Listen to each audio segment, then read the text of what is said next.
all the activities that involved in Spanish life are around socializing and to enjoying life and to not just to enjoy it, but just to live life. You don't live to work. You work to live. And you have to enjoy while you do that. So in Korea, you order a coffee. You need to get it quickly. It has to be fast.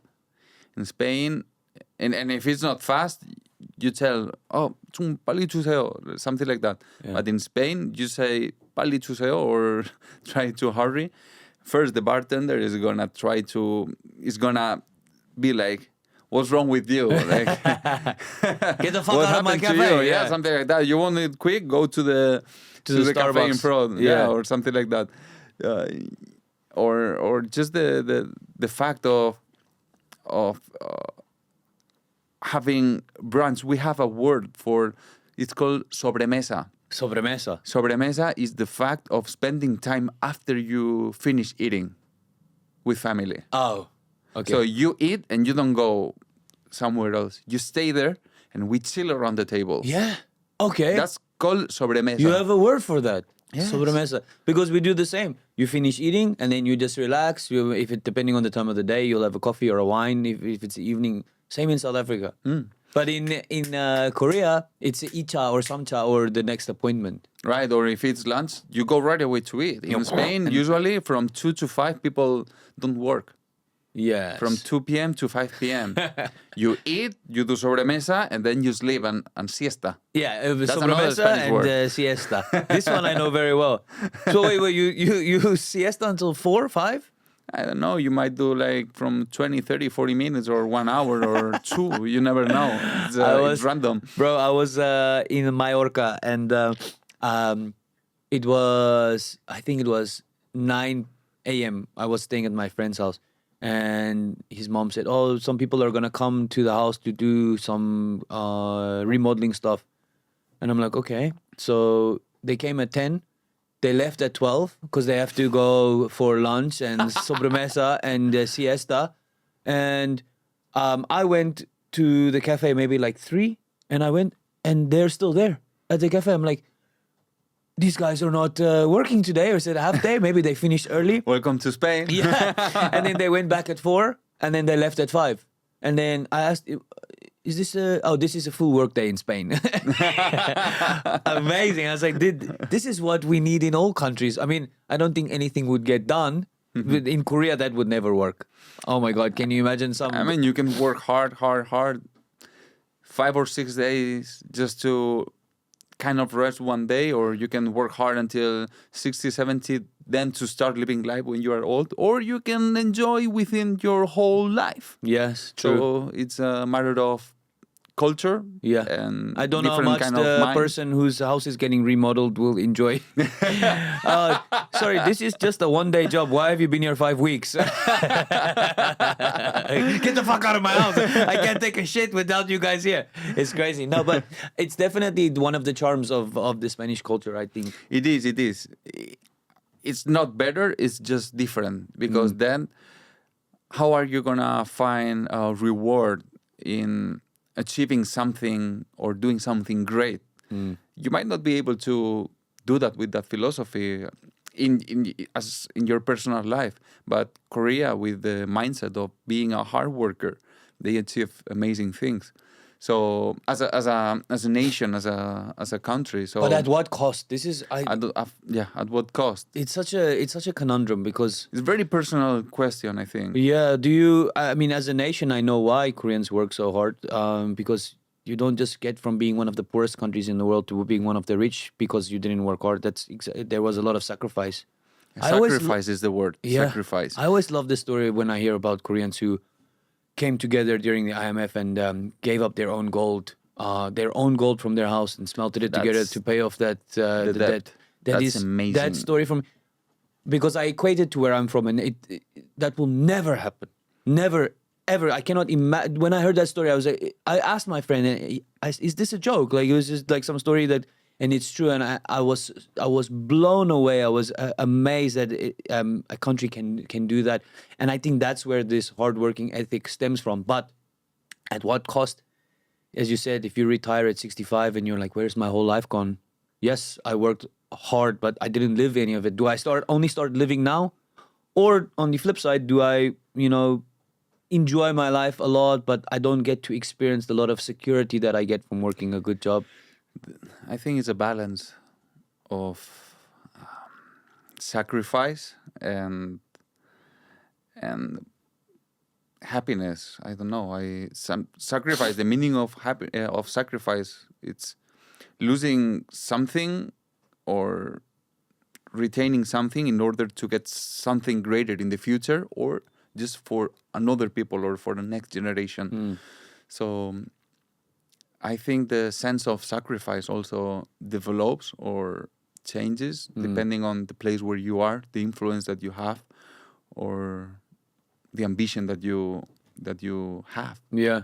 And everything is a currency: your time, your energy, your money. And when you have to take all these little decisions, it handles and it changes the future.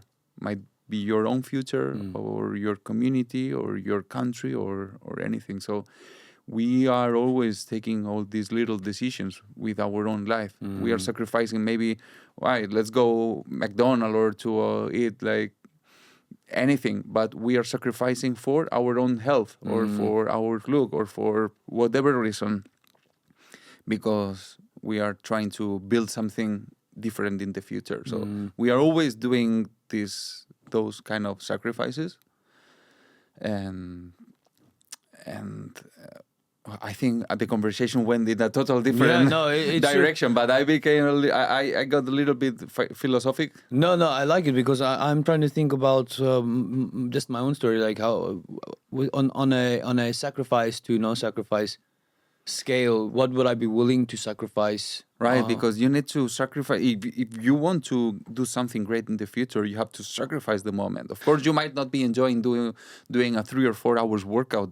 Yeah. I think nobody enjoys that. Yeah. But you have something in your mind that is fueling, so you kind of get to enjoy that time, or just because of the thing that is waiting for you. Right, I feel a the sense corner. of I don't know if sadness is the right word, but a profound sense of melancholy when I think about the road to the top. To be uber successful is extremely lonely. That's what they say. If you want to be like really the best at anything, it's lonely because you have to sacrifice so much. You sacrifice relationships, friends, family, love. You don't go to that party. You don't go. You don't sleep with that girl. You don't marry that woman. You don't support that friend. You don't go to that parent's funeral because you have this singular goal. So let's say yes, then you become one of the greatest movie directors ever, and you sacrificed all of that. Or you sacrificed going to your children's soccer game. Is it worth it then? You became this like revered director that created masterpieces, and your legacy will live on. But is it worth it not going to your son's first piano recital, for example? I'm struggling with this, and that this is preventing me from aspiring to being the greatest I can be at that level. Now I'm thinking, I want to be great to this level, but I still want to do those things. I don't want to sacrifice to there because I feel like this seems valuable to me. I guess it is a personal question, and that makes me scared because then I ask myself, do you really want it bad enough? Do you really want to succeed bad enough if you're not willing to sacrifice certain things? Right. And it's this question that I sit with every day. It depends on the final goal too, I guess. Yeah, that's true. If you have a clearly defined goal, then you know how much you need to accomplish it. Because of course you need to be surrounded by people who is gonna respect that. Yeah.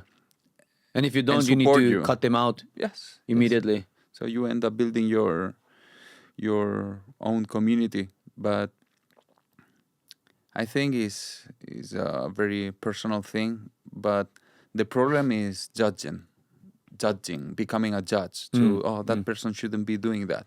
Why? Yeah. Or that person should do this.